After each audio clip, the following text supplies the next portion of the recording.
I wanted to start by saying thank you for listening, as well as for those of you who've been supporting Standard H by way of making purchases on the website. It's funny, I've had several people ask me if I'm a podcast that makes clothes or a clothing brand with a podcast. Though it is most certainly the latter, I'm just happy those of you who have discovered the brand at all, let alone enjoyed the products I make. If you don't mind leaving a review of the show through whatever app you're listening to this on, it will no doubt help others also discover the show and in turn the brand. And if I could ask a second favor, maybe tell a friend or two about Standard H. I couldn't be more proud of the community that's evolving, and all of you have been so great, be it through DMs on Instagram or the emails I've received. I'm a huge subscriber of the birds of a feather mentality and feel the best way to share a good thing is to include my friends. So if you could help share the pod, that would be awesome, and hopefully your friends will enjoy it as well. As always, thank you so much for the support. If you haven't heard episode 1 of the Standard H podcast, then let me tell you about my friend Tim Jackson. As owner of Passion Fine Jewelry, Tim and his team specialize in fine jewelry as well as some of the finest independent watch brands available. I'm talking about Groenfeld, Habring, Kudoki, Roger Smith, Roman Gauthier, Sarpaneva, the list goes on. The staff at Passion Fine Jewelry is literally made up of friends and family, so you will feel right at home if and when you visit. If California is out of reach, you can absolutely email or call the shop and they'll get you sorted. Visit passionfinejewelry.com for more information. As you all know, I'm a huge fan of using the right product for the right job, and like many of you, I appreciate products with a story. That's why I drive a Volkswagen GTI. It's a hot hatch with heritage. It's also why I'm into specific watches like my Tudor Black Bay. And that's exactly why I'm a fan of the indie accessory brand Cantonment. Cantonment makes a utilitarian cloth they simply call a kerchief. It's smaller than a standard bandana, but larger than a handkerchief, which makes it ideal to tuck in a back pocket or use as a neckerchief. I always take one on a bike ride or have one with me as a backup face covering. Not only do these kerchiefs satisfy several functions, but they look great too. Each set features illustrations celebrating icons of product design like the Omega Speedmaster, the Fender Stratocaster, or my favorite, of course, a classic GTI. Follow them on Instagram at Cantonment Co. That's CantonmentCo, or visit them at cantonment.co. And use the code STANDARDH in all caps, no spaces, for 20% off of absolutely everything in their online shop. Now let's get back to the show. Charles Stanley is one of the more energetic, positive people I know. He and I first connected over Instagram to later meet in person for the first time, where else other than Luftgekühlt. Charles and I quickly bonded over our love of cars as well as cycling. We both used to race mountain bikes in the 90s, he at a much higher level than I ever did, and we still chat about bikes and riding through our DMs and texts, which is always fun. What I love about doing these podcasts with friends is they inevitably unearth information I didn't know previously, such as the case when Charles began talking about his younger days rock climbing in the New River Gorge and then opening an outdoor store. His first car was a good one, and from a lineage standpoint, a perfect complement to what he currently drives on the rallies he organizes called Targa Carolina. That car, a backdated 911, occupies several minutes of this chat, as Charles is effectively associated with his car and vice versa, so it was great to explore the car's history and details. Charles and I, of course, get into some watch talk, which opens the door to discuss his company Rotor Supply. This episode almost couldn't be more on par with what Standard H stands for, so this was incredibly fun. I'm your host, Wesley Smith, and you're listening to the Standard H podcast.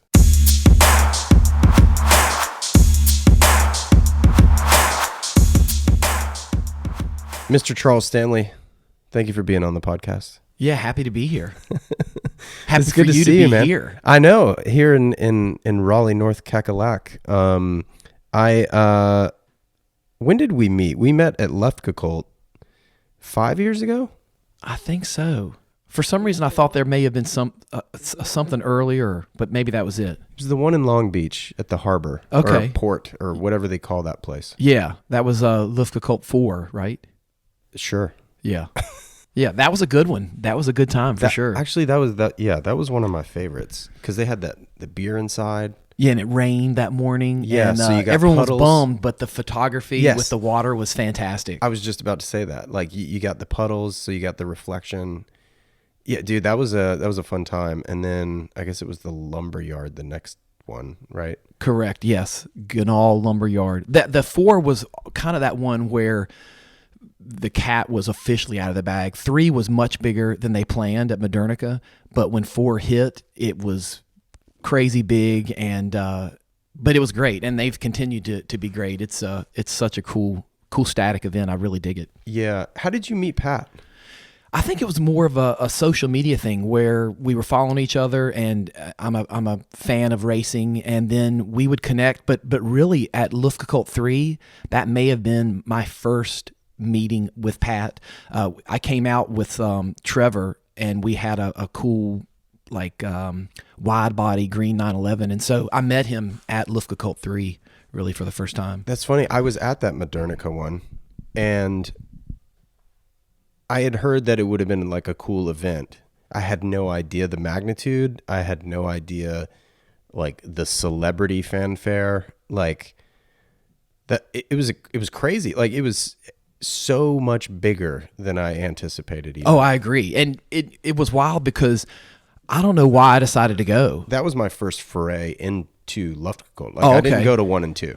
Yeah, I didn't either. Like 1 was like at Deus in Venice. Or Bandito Brothers, or was that number Something. 2? I Number think 2 may have number been. 2 is Bandito, I think. Yeah, I was flying out specifically for Luftgekühlt 3, and coming from the East Coast, people are like, "Why are you going to that?" Like they were telling me I was kind of nuts for going. I'm like, "No, this is going to be really cool. Come with me." And I was trying to round up some guys, but a buddy Trevor was heading out there, and so we Airbnb'd this place in I forgot what the name of the place was, but anyway, it was close by, and we went, and it was super cool. That's cool. Still one of my favorite events to go to, even though it is huge. Yeah, it's big, but the one in Indy was nice because it was a slight pivot. It was in the Midwest.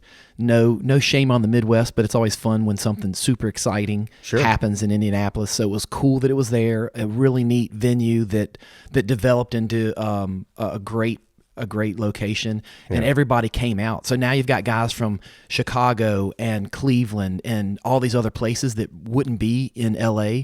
So it's neat. Yeah, I was gonna say it just grants access, which is kind of what you want, right? Like, I mean, I honestly don't want to go to the same party with the same people all the time, right? Like, I love meeting new people, and so by changing the venue location, I feel like you kind of get that where you get some new faces, you know? Yeah, I agree. There were a lot of new faces there, a lot of new individuals that are experiencing brand for the first time in person. Yeah. So that was cool. But people road tripping from Boston and Miami, I mean, driving up from Miami. Yeah. I think sometimes you work a little harder for the car culture out east because it's not as easily accessible. Mm-hmm. That's not like a jab at Cali, but the roads are amazing, the weather's amazing, and there's a lot of cars. Yeah, the weather too. Yeah. It's so good to visit and drive out there. So yeah, we have to travel maybe a bit more and turn over some stones to get it together. Yeah, but you guys get to see leaves change colors and such. So there's true. that benefit too. Yeah, I just did a small run Saturday in Virginia on a route that we had for the spring event called Blue Ridge Ruckus, and the leaves were amazing. Would they peak? It was fantastic. I wish I would have stopped to take more images, but I was leading the group, small six car group, and we had some fun.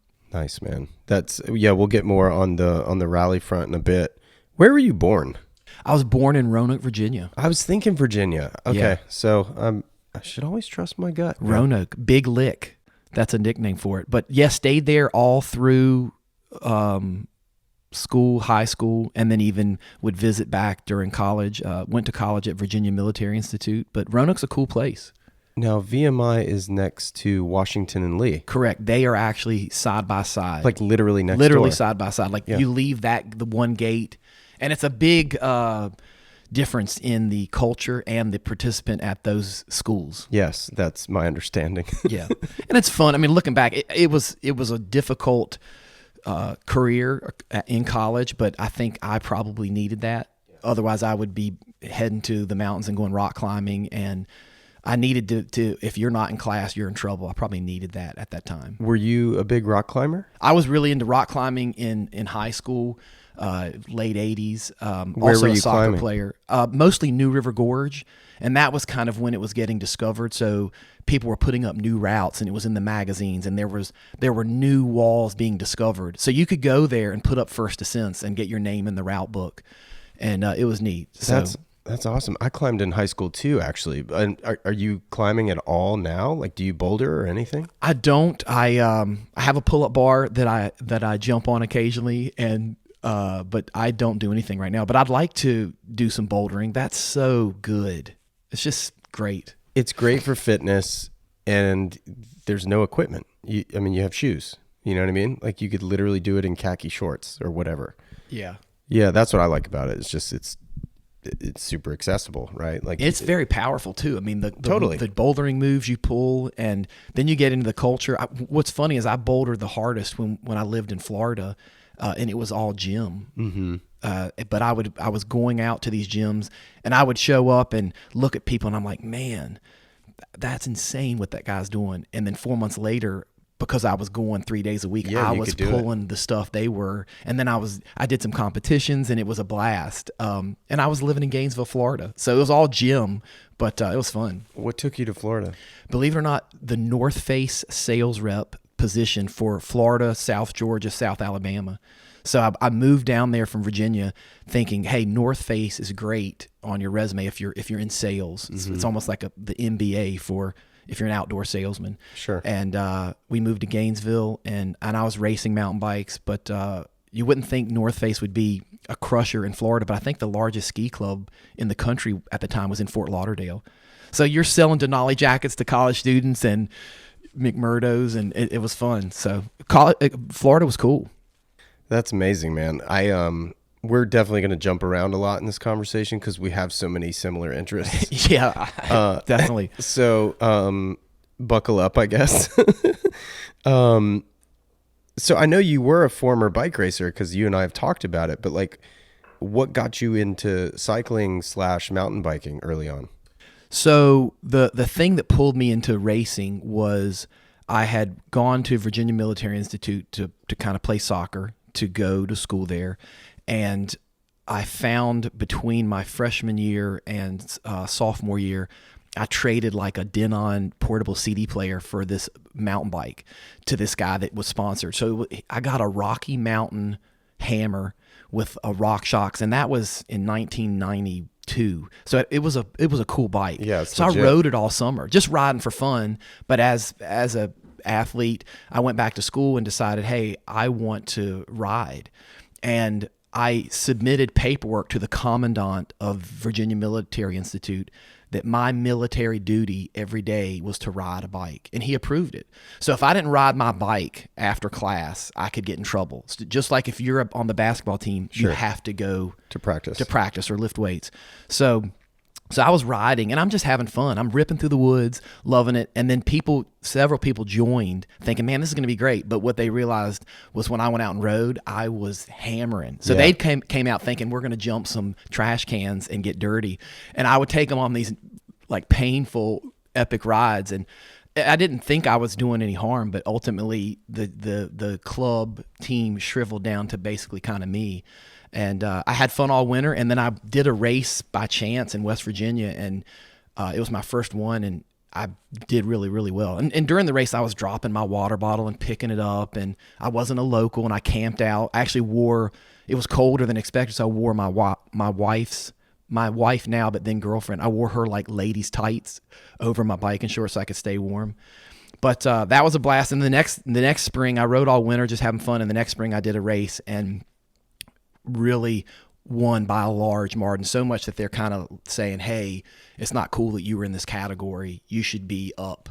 And I was like, oh, yeah, I didn't know this is my second race. I'm sorry. So that year I went from beginner to kind of pro that second year, and then just loved it and race, and you get to know people, and then you get some sponsorship. And I was never getting big money, but I was getting free bikes and a little bit of money, and kind of like an East Coast hero. But if you went out to the big races, all those national badasses from California and Colorado would crush me. What year was this?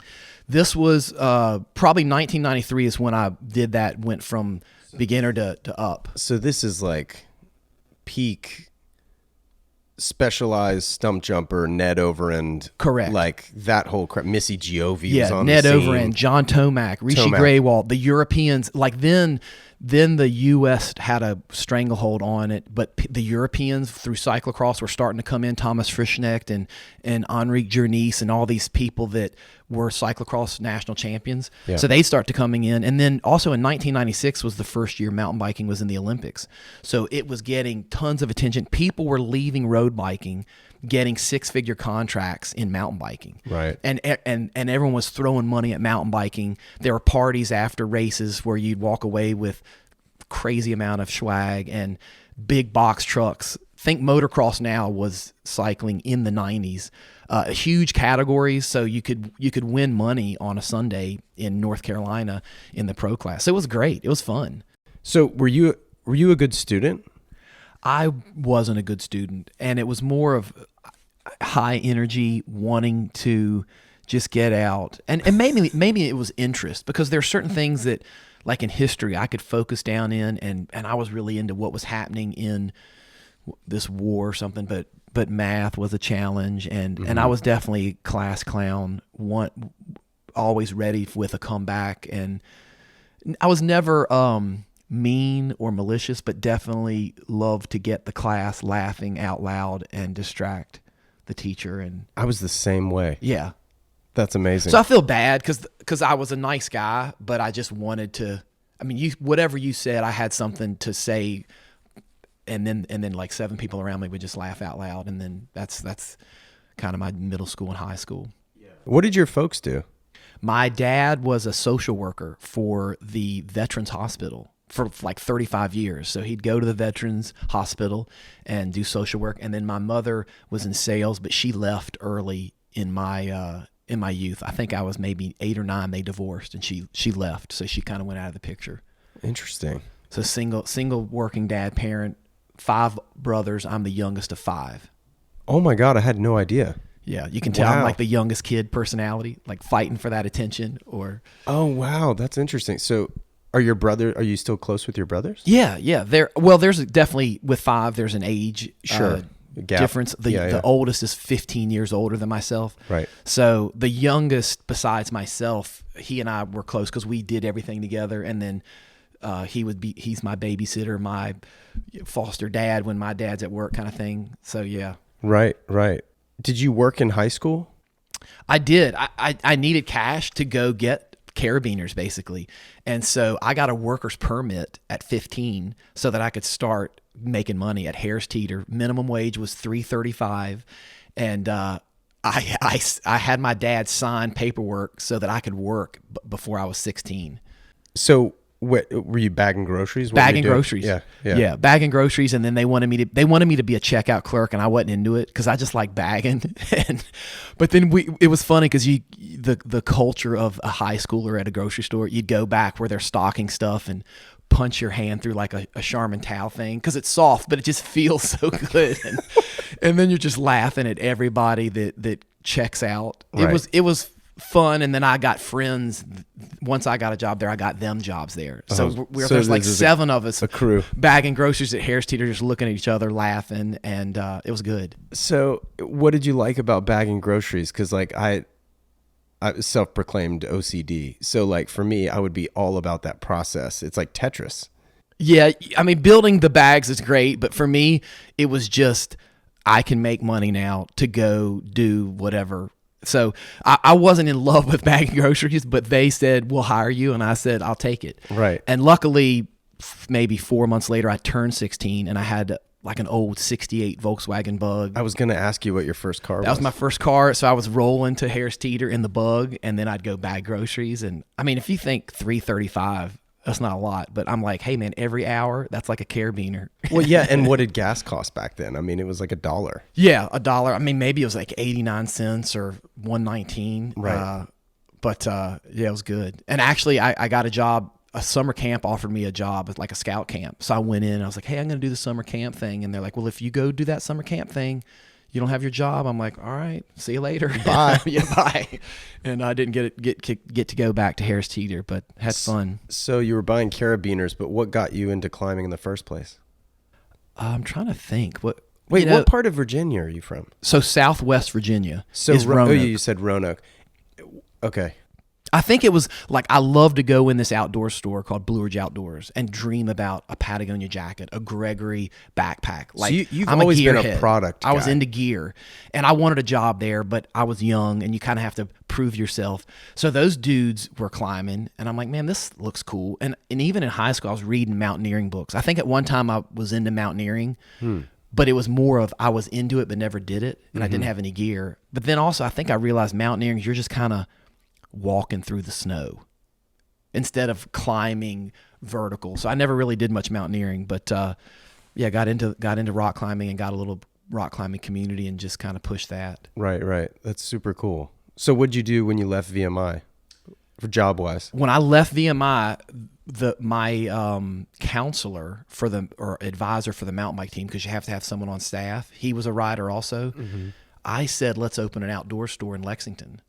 So he said, let's do it. So my last semester, I did all the buying and purchasing, and we built out a store, and I graduated like a Saturday, and we opened the doors Monday to Rockbridge Outfitters, which was an outdoor store in Lexington, Virginia. And we sold Gary Fisher, Specialized, Birkenstock, Marmot. We were an outdoor store that was, the community needed it, but it's a small community. So you're not going to crush it like you would in some major city. How did you guys fund it? He was a professor, so he was financially stable. So we signed a lease, and all these places give you terms. So he probably put his house up for a line of credit. And we didn't get nutty, but I was the energy and the knowledge and the low pay, and he was the guy that would do the books, and he built out stuff. And I was also at that time racing mountain bikes. Right. Well, that's crazy. I had no idea. Well, I know, like, when we met, were you a district regional manager for Cannondale or something? Yes. Well, I did that for a long time. For 2004 to maybe 2018, just managed a region for Cannondale. Great job. I mean, you're riding a ton. You're in the bike community, so it's just fun, really fun.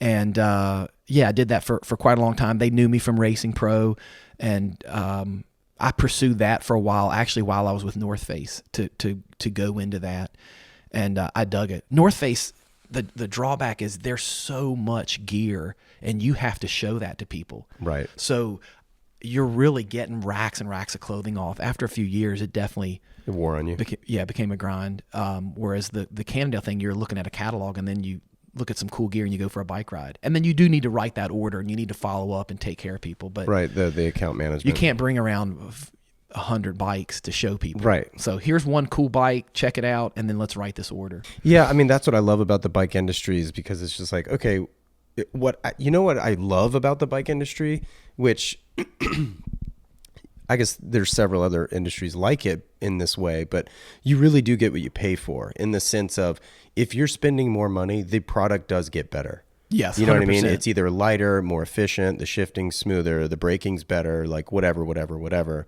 That's what I love about it. It's like such a linear sales pitch, I guess. Oh, definitely. It's and it makes a difference in what you're riding. And right. If you're pedaling the hill, having 3 pounds off that bike is nice. Yeah. Whether you're off-road or on-road, it makes right. a difference. Yeah. And then it's also something too where it's like not really cost prohibitive to get in. Like, you can get a cheap mountain bike as your first mountain bike. And what I mean by that is, like, yes, you could approach it in the yuppie sense where, like, yeah, I'm getting full XTR on my first bike, but I'm just kind of like, no, dude, pump the brakes. Like, get something cheap, make sure you like it. You can always sell that bike later, and then move up the category of, whatever it is, XT or XTR later. But, like, don't be the guy that gets the nicest set of golf clubs on day one. You know what I mean? Yeah. Because it's just, you may not like golf. Yeah, I agree. And as long as someone gets what the trouble is, some people that are competitive and they know they want to rip, they need a nice bike, right. But they buy a $600 bike, and then they go ride 45 minutes a day then the next thing it's an hour and a half a day, and they're destroying the rims and everything. And it's like, hey, this $650 bike is kind of a campus cruiser, right? And you are ripping off road, right? So then when you get on the proper equipment, you're just that much better, more efficient. It feels good, shifts clear, and so yeah, that's what I love about it. I agree. It's just because it's almost intuitive. To spend more money, you're going to get a better bike. Yeah, and it's such a pure thing to, like, at our age, there's not a lot of people 40 or 50 that are playing football or basketball, but yet you can cycle into your 60s and 70s, and it's a good sport, low impact. Yeah. You've kind of got that gearhead component and speed and fitness. Yeah. So it's a really good hobby. Yeah, you can totally geek out on all the equipment, and there's never enough accessories to explore. Oh yeah. You know what I mean? Yeah. Like, I love that as somebody who loves gear myself. So when exactly did you fall in love with Porsche? I mean, you obviously had, your bug when you were 16. When was there, like, was that kind of, did you fall in love with Porsche because kind of the bug is sort of in the family, or like, how did you get into Porsche? What was the light switch? So the bug was what we had, and my dad had them, and we lived up this like gravel road that in the wintertime would snow, and that bug with rear-wheel drive and the engine in the back, he'd put chains on that, and we would go up our snowy driveway that was like a mile long. Super capable. And we'd road trip in that. So I knew the bug, but there was no one in high school, none of my peers really were around Porsche. Their father didn't have a Porsche. Mm-hmm. So I just didn't see it at the time. A bug was like a great car, and that was really about it. Still is. It still is. My bug is at my dad's house, kind of rotting into the ground. And believe it or not, you still have it? It's still there. Yeah. What color is it? It's green with, believe this, the hood is tan and the deck lid is tan. And that was totally just because we needed parts. But it is a replica of my current 911. And I didn't even realize this when I did my 911. But it's a kind of a, I don't know what the proper color is, but it almost is like British racing green with a tan hood, tan deck lid, and tan gas cap. Isn't that crazy? That's insane. So it's like crazy foreshadow. Yeah, crazy foreshadow. So anyway, when I got rid of the bug, got a Rabbit, which was cheap and fun, nimble, and then we were always Volkswagen because it was just good cars. Sure. And I got deep into Land Rover for a while there when I was able to have a little bit of extra cash. But we got a 944 in the early 90s. It was a blast, and they were kind of inexpensive. And so this was North Face days? This was, yes, I think it may have been pre-North Face. Oh, wow. Yeah, pre-North Face, which is just, I think maybe I was late 90s North Face, so this was mid-90s. And I worked for Cliff Bar for a while. They were one of my sponsors, and they asked me to be a field marketing rep after I stopped racing. And I said, sure, that's great. What's interesting is I stopped racing, and I said, I need to make some money. I got a job at Allstate. That's my one kind of adult desk job I've ever had. And they offered me a good salary. So I was like, sure. And I was making okay money. I didn't stay there 10 months because it was horrible. Just think everybody you're talking to was in a car wreck. So like that phone call's horrible. And it's just like being a claims adjuster for Allstate. So luckily when I was at Allstate, Cliff Bar called me. They cold called me and said, hey, we want you to be our field marketing guy and do this, this, and this. And I was like, yeah, let's do it. So sweet.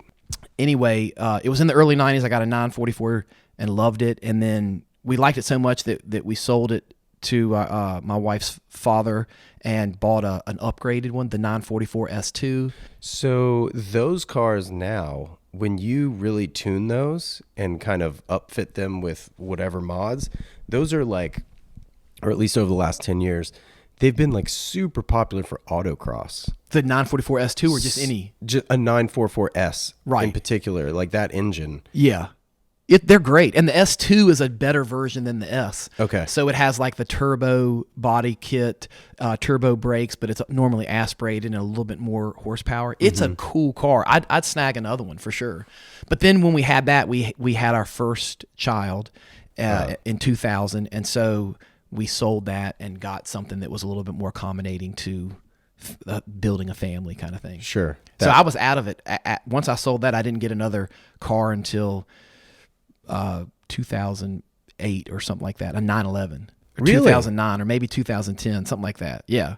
So it was only been over like the last 11, 12 years that I was able to get back in and get it. This time I was able to get a 911. Interesting. So yeah, it was a little bit of having kids, 3 kids. Oh sure, yeah. Car seats don't really fit the bill. What was your first 911 then? It was a 1986 911, just stock Carrera, white with black.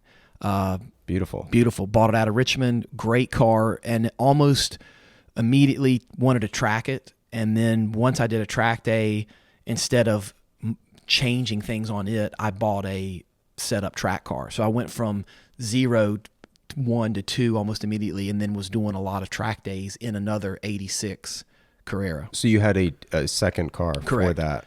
Both accordion bumper? Yes. Both impact bumpers, mid-80s. Interesting. What'd you pay for those back then? The first one I paid, I want to say 14 for it. And then what's funny is, like, I think 2 years later I sold it for 19 maybe to someone in Canada. He flew down from Canada, grabbed it, and drove it up. And how crazy is that? You made 30% on your investment, which wasn't an investment, I think, on the onset, right? You were thinking of it as an investment. But now what would that car sell for? Oh yeah, now that car would be 40s. Right.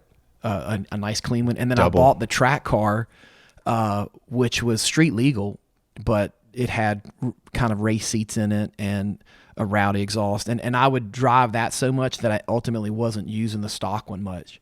So then I let that go. And then you're kind of looking and shopping and finding neat stuff and getting out there and driving. And I turned the red Carrera track car into a Mexico blue wide body. Oh, you had it painted. Yeah.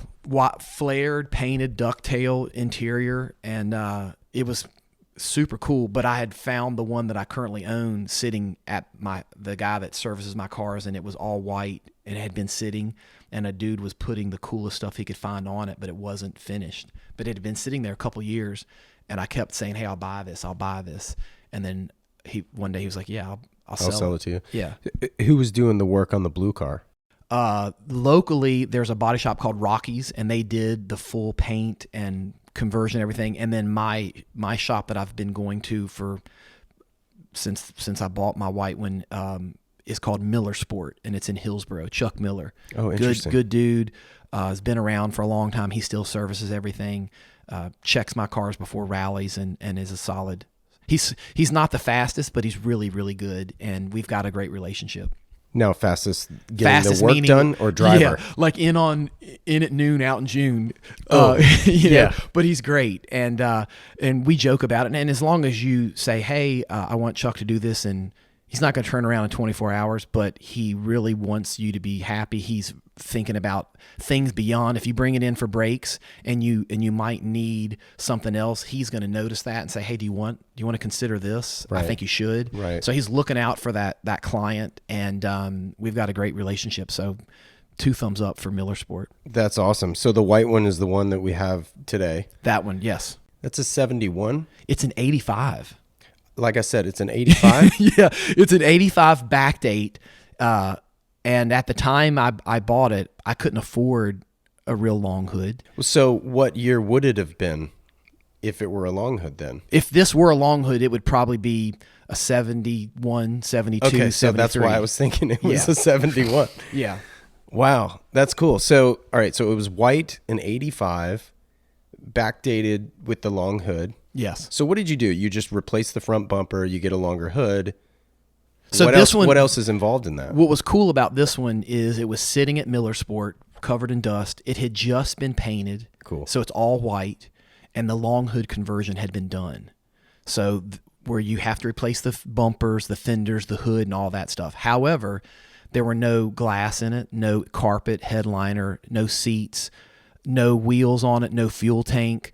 It had a ducktail, and the transmission wasn't hooked up. So that kind of stuff. So when I bought it, the bones were there, And then I was able to say, hey, I'm going to do a center fill fuel tank, and I want the olive hood, and I removed the ducktail, and then I had the Fuchs, so I put the Fuchs on it.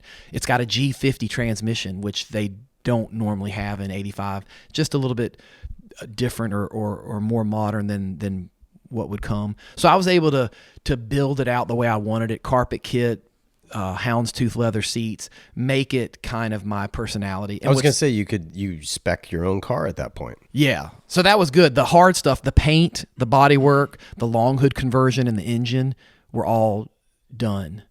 What was the motivation behind or inspiration, or what led you to the center fill cap, for example, or the olive hood? Like, why olive? Like, all those details, where were those coming from? So the center fill cap back then, and say 2008, you just didn't see a lot of that, or 2010. And I think the flavor at that time, people that were doing backdates, they were very much 73 RS clones. Got it. So ducktail, Hence side the ducktail, script, yeah. painted Fuchs, 73 RS clone. That was what was going on. I wanted a center fill tank, and luckily when this car was done, they never cut out the left fender for fuel. So that was already filled. All I needed was to have the tank put in and have a center fill kit done and cut a hole in the hood, which is what we did, which is cool. What was the turnaround time from, say, start to finish on all these projects? For that one, it was at least a year. So what were you driving during that year? I had the red Carrera. Got it. Still that okay. I was driving and doing some track days, and so yeah. While this one was coming together, I was building this 100% what I wanted. And if I were building this today, it would be exactly the same. That's what's cool. I love it. When I go to a rally and I see my car, I want my car. But and I wanted the hood and deck lid contrasted because that was a little bit of some personality. Also, Porsche did that. If you were campaigning two cars, you would do color contrast on one so you could tell them apart on track. So that was a little nod to motorsports. And I went olive because maybe it was a little gritty. No one was doing olive. Initially I was thinking orange, but I thought that was the easy path. So I went olive because it was maybe a little bit ugly, a little bit gritty, a little bit rowdy. And I'm glad I went olive. And that's a Porsche factory color. Cool. Yeah. So you've obviously had your hands in a lot of cookie jars with regards to like buying, selling, trading, Porsche, right? Specifically yes. 911s as well. What pointers, major takeaways, advice could you give people looking to buy their first vintage car like this? Or at least, an older car, pre-owned? What are some like major things to look for and make sure it, any tips? Some tips. So I would really, I think it's great to buy from individuals, right? Because you're meeting the person that owns the car. They're going to have the records. I really encourage great cars coming from great owners. And I'll say two things. The way you end up with a really great car is starting with a really great car. There's a lot of people that are chasing a deal, and the next thing you know, they've bought a $30,000 car and it needs $15,000 worth of work. And right. when they have 45 in it, it's not a $45,000 car. And maybe that number's from 3 years ago. But, and someone else gave me a token of advice that says, find a car you can't afford and buy it. Like, you never regret the car being nicer than you expected. Right, sure. But you do get frustrated with, oh, this thing needs a top end rebuild and I didn't know it, or oh, this has had X. And that's one thing that I do is consult and give advice on acquiring that air-cooled 911. I have people that reach out to me and I offer them advice on something they're chasing, or I bring them a car. And you really want to be careful of the auctions. Those people are paying way above market value for below market cars. You can hide things. You can lose papers that an original owner or even a third owner would typically keep. So the auction, you buy it and you're done. You don't really get to get down and deep with the owner or with the car. And people get excited and they get to flex, and they're paying up on these auction sites. So I stay away from auctions, from buying and selling, but I do offer advice and help people. But just, you can always clean up a dirty car, but you really can't clean up an abused car. So look, dial it back, be patient, be passionate and excited, but just, you can kind of look at these telltale signs and just don't jump into your first one. Right. No, I think that's sound. You also organize rallies, Targa Carolina being namely the I guess the label, right? The moniker you go by. Mm-hmm. When did you start doing rallies, and like, what did those first rallies look like? When did those start? The first one I put on was, I think, 2016, and it was called Targa Carolina, and it was in Chapel Hill. And with a rally, it's Targa Carolina because basically we're all replicating Rally Monte Carlo or Targa Florio, which are historic rallies in Europe. Sure. So there's some incredible rallies out there: Hill Country Rally, Robbins Rally, Fault Line Rally. I just thought, let's call it a Targa to have one more Targa out there. There is Targa California, and they do a Targa Colorado. But it's just getting people together, driving at pace. The first one was really a one-day event. And then the second year, we went to the North Carolina mountains. And cool. The North Carolina mountains provide amazing roads, as good as some of the roads in California or the Northeast. Granted, you don't get to see the Pacific Ocean on your way down the mountain, but they're really good. They're tight. They're twisty. And this year we had year 6 of Targa Carolina, and then we also put together a spring event called Blue Ridge Ruckus that was in Southwest Virginia. Sweet. So 2 events right now. Yeah, it almost seems like it's become something that needs very little publicity. The applicants are aplenty. Yes, and for my events, I email out people I know. So it's a little bit different, and this is something that's great to touch on.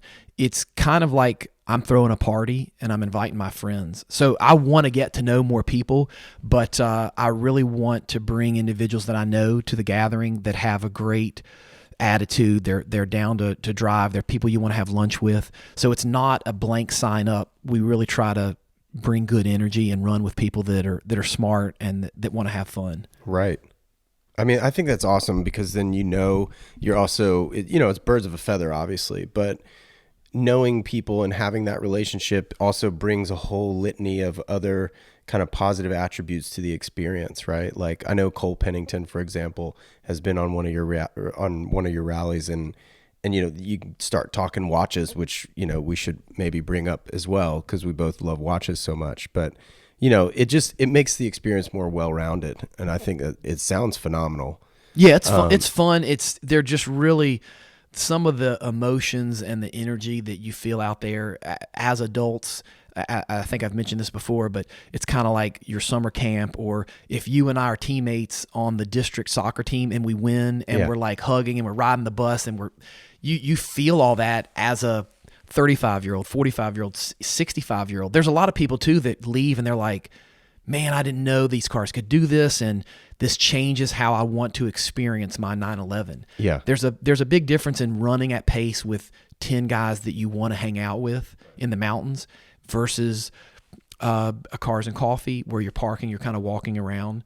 And I think there's a place for those, and it's great. And those tend to be kind of gateway into your tribe. Sure. But I'm excited. I want to do more. And they're so much fun, and I enjoy these probably more than track days, because you never know what's around the corner. You're having lunch with your buddies. You're not waiting on the next run group, and the scenery's changing. And if the event's put together well, there's just great flow. And I'm giving a lot of these guys that are stressed at work a chance to just unwind and check out. And hey, here's what we're having for lunch. Don't think about it. And here's where we're staying. Don't think about it. Here's the route. Don't think about it. And they just come back like, man, this was great. And if you're lucky, you get lost. I mean, it's better to be lost on a rally than found at home. That's what I say to people at the drivers meeting. I am also a big major proponent of, we never grow up, we just get older. Yeah, exactly. You can be a kid here.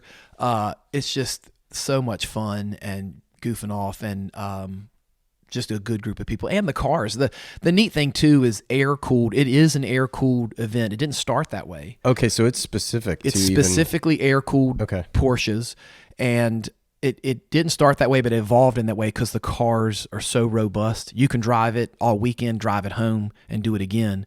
But the the air-cooled platforms, the 70s cars with their weight to horsepower, and the 80s and the 90s, they all play very well together. So someone with skills in a 70s car can keep pace with a 90s car or an 80s car. Mm-hmm. So that's why I kind of capped it at that. It's no discrimination against modern cars, but take your 992 Turbo S and get out of here. Right, yeah. Well, a lot of people do have those as a secondary car. Oh, I'm sure they do, yeah. But also at 85 miles an hour, these air-cooled cars feel so good. It's way better to drive a slow car fast than a fast car slow, and so that's what we're doing. I've had a lot of fun times in rental cars, I'll say that. Yeah, that's true. That's the funnest car made, a rental car. Okay, so let's talk some watches. You also buy and sell watches. Correct. Predominantly vintage, I would say.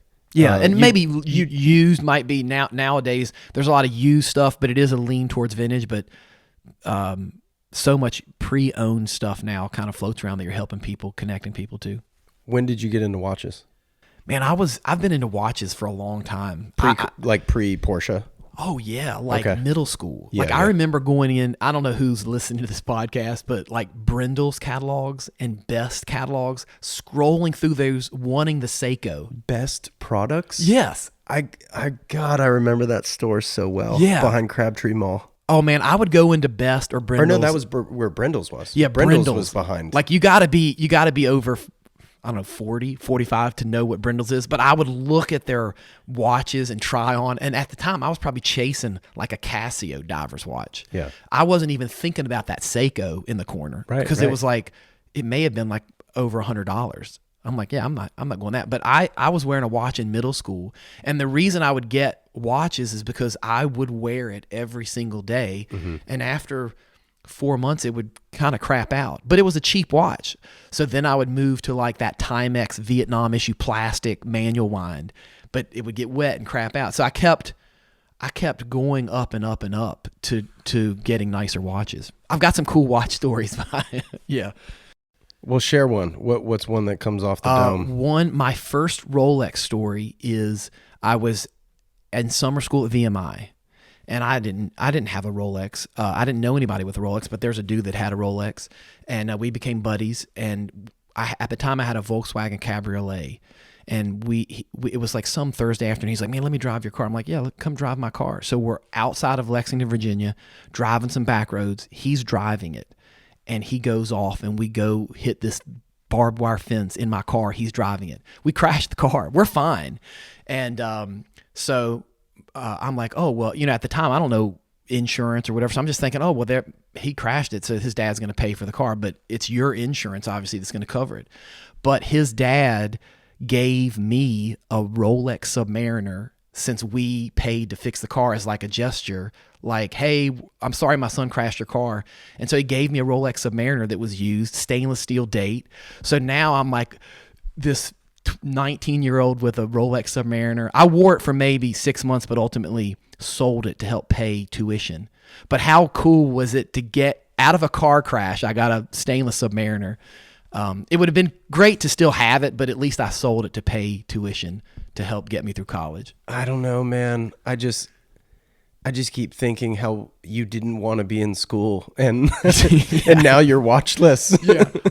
But yeah, that's true. But I knew, that's why I went to VMI. I knew I needed to get a college degree. Right. And so paying for school and graduating debt free. I mean, it helped. It probably paid for a semester, maybe a semester of college or something like that, or half a semester. Yeah, and that degree will help you make money later to maybe buy another Rolex. That's true. All good, but... All right, let's touch on your company, Rotor Supply. Yes, Rotor Supply. So I would say Rotor Supply is really curated car culture, and we're doing things in and around analog movement. So cars, we're brokering cars, we're buying cars, offering consulting advice on how to modify yours or personalize yours, and also watches. The Rotor, which was kind of the cornerstone of our name, is on a Porsche 911. It's on a Ducati. It's on the Hoyer or Omega Seamaster or Rolex. So that Sure. Rotor kind of ties things together, that analog movement with a sense of occasion. But yeah, we're buying and selling watches and little fun stuff, putting on the Rallies. They're under the Rotor Supply umbrella. But yeah, all things car culture and trying to chase cool. Why coffee? Why coffee? I never drank coffee much, and a friend, Justin Butler, who's a big help with the coffee and the Rallies, I was doing an Interbike East kind of thing outside, and he has an espresso machine, and he made me an espresso. I'd never really had it. This was probably 4 years ago. Never drank coffee in my life. And then he gave me an espresso. I was like, yeah, that's cool. And then worked the bike event, stayed at his house the next morning. He's like, do you want another espresso? I was like, yeah, sure. And I had another one and then did the bike event. And then the third morning, I said, I want an espresso. And I just enjoyed it. There's no sugar there, but I start my day with an espresso. And so coffee is just kind of brings people together. People are always talking about coffee, cars and coffee. So that's an extension of kind of Rotor Supply and just good coffee to good people. Okay, so early on, those first 3 espressos, were you paying attention to how it tastes? I think I was, because if you get, I don't want to throw Starbucks under the bus, but if you get an espresso, no, throw those people under the bus. If you get an espresso at like a franchise, right, it's really inconsistent above all, and that's being polite. That's so being polite. But if someone does a fresh ground pull on beans of espresso, it's fantastic, and it doesn't need sugar added. And so he had fresh beans. He ground them that morning and did a great pull in a home machine. And I'd never really been exposed to that.